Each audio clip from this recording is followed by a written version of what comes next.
It's always hard to select a top 10 from your favorite author, especially when that author has written like 80 books. Hey everyone, welcome back to Andrew's Wizardly Reads, and today, guys, we are doing a top 10 Stephen King 2025 edition that the Wizard absolutely loves. These are easily, like, you can't miss Stephen King reads, at least in my opinion. Feel free in the comments down below to let me know your opinion and your top 10 if you are a King fan. But before we get into that, please do me a favor, like this video and subscribe to the channel, as it does help the channel grow. You can check the description box down below for links to all of my social media, including my Patreon/book club, which you can join for as little as $1 a month.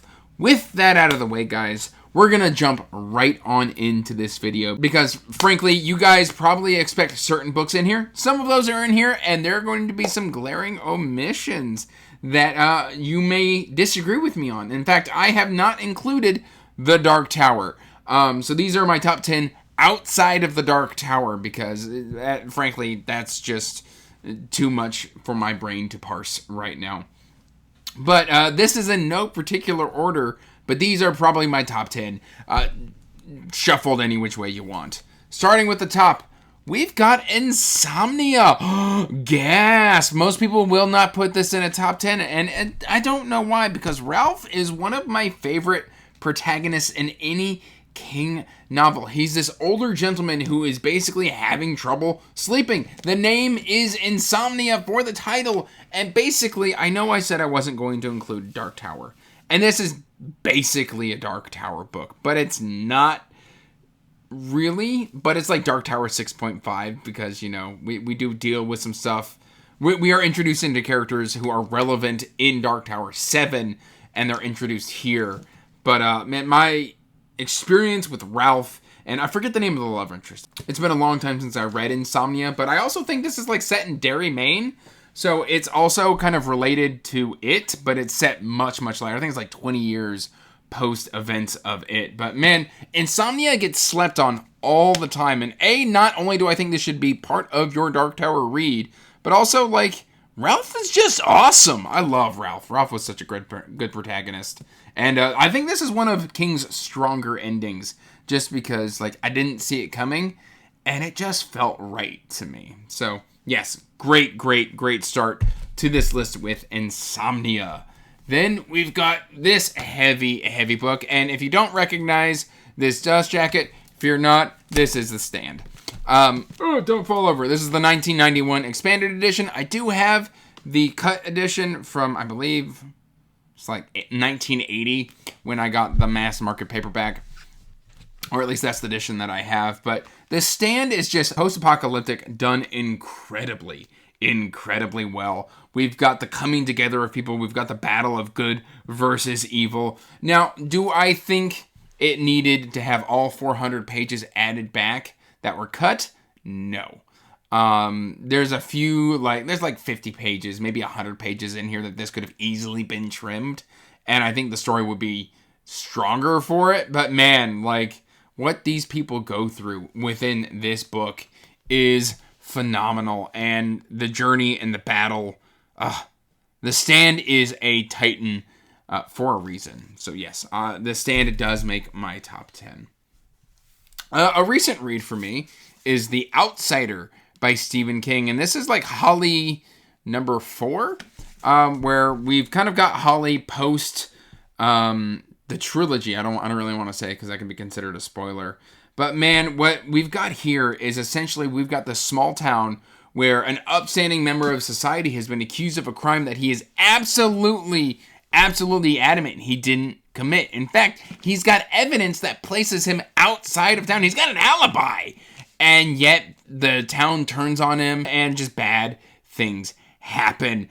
And then basically after the events kind of go down, this cop who was kind of involved in the investigation and who kind of humiliated this upstanding member of society starts to question.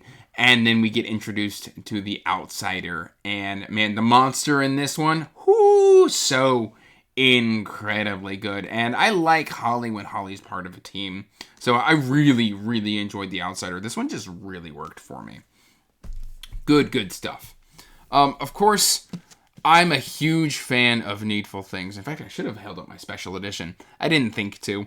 But Needful Things, small town horror, done incredibly well. We've got Leland Gaunt just kind of making everybody dance to his whims. He's opened up this shop of Needful Things. Everything is available at a price, but maybe not the price you expected to pay. And just watching this small town of Castle Rock slowly just explode into chaos. It's one of the best things I think I've ever seen King write. Not one of his strongest endings. I liked it, but I can understand why people don't. But man, do not sleep on Needful Things. This book is phenomenal. So incredibly good. And then the only collection that is in here is Skeleton Crew. And this monkey can go dive off a cliff. This monkey is so incredibly creepy. This is almost a flawless collection. There's one story in here that I just don't like, and I forget what it's called. It's like the Tiger something. Tigers, it's not the Mist. Here There Be Tigers, which is the story right after The Mist. So this is a mix of novellas and short stories, but let me tell you what, there are some banger stories, including The Monkey, which recently just had a movie adaptation, and I still need to watch that, but I'm a little scared because the short story was scary enough. But this is one of King's best collections. Arguably, I think better than Night Shift, despite the fact that Night Shift is really, really good. But I still kind of lean towards Skeleton Crew. Such a phenomenal collections of stories. You can skip Here There Be Tigers, though. That's hot garbage. We've got, of course, we're going to hold up these two together because they must be spoken of in the same breath. We have got The Shining and its sequel, Doctor Sleep. These are the Torrance books. Here, let's do it like that. Boom. I love these books. Good haunted house story. And both of these stories is just a descent into madness, dealing with addiction, redemption. I love the magic system of The Shining. I love the Torrance characters. I love the redemption that Dan goes through in Doctor Sleep. And frankly, I would not be a King fan if I hadn't read The Shining in college. It's a story that just means so incredibly much to me that, it has to make my top 10 King list. And frankly, I'm so glad I came back and read Doctor Sleep, because initially I thought I wasn't going to like it, and I'm so happy to have been wrong, because, so good. So incredibly good. Great coming of age, dealing with past traumas. It. Stephen King's It. Now, if I were to rank these, this one would be a little bit lower on the list.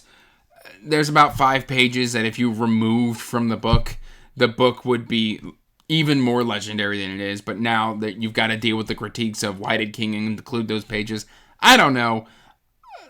I don't like them either, but this book is phenomenal. We are dealing with these 5 kids who have this tragic past, who were haunted by this evil demonic clown, Pennywise, and man, they come back once they're adults, and they come back to fight him again. I really, really enjoyed Stephen King's It. It's an intense read, but man, is it good. Big, thick book.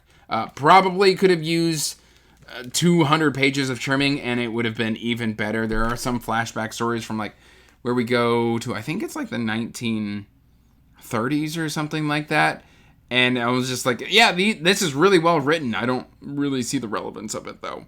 So, there are some pages in it. It's a bit overlong. There's the stuff at the end. If you know, you know. If you're going to read it, you're going to find out real quick. But, overall, I really, really enjoy this story. And then we got 2 left. And you can kind of see right here a nice little sandy beach. And that is because it is Duma Key, the book set in Florida, where we've got this construction worker who has suffered a tragic workplace accident. And it's resulted in a brain injury. And he's got some anger issues. His marriage has fallen apart as a result. And his therapist says, hey, maybe you should go on vacation and try and rediscover yourself.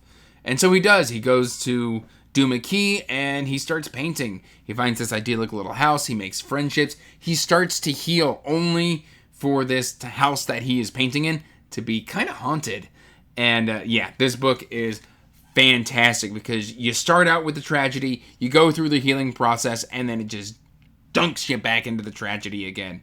Fantastic, fantastic work from King here on Duma. I love this book. This is probably where I would put in like my top 5. Really, really good.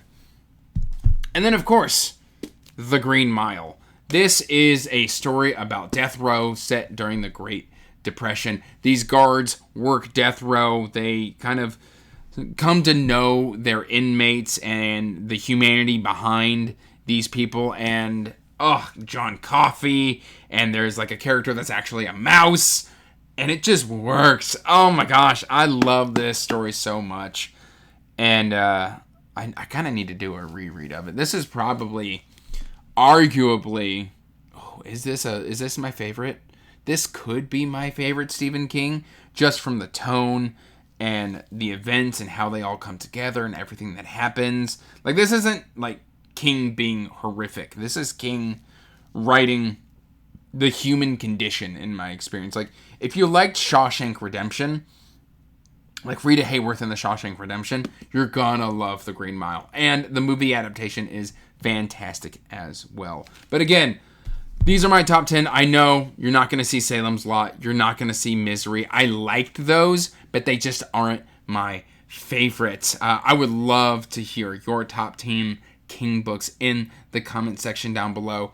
Let's have a good old discussion. That's all I really got for today, guys. I hope you're doing well. Till next time, peace out and stay magical.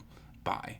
And as always, I want to give a huge thank you to my patrons. Thank you for supporting my passion and my hobby. It means the world to me.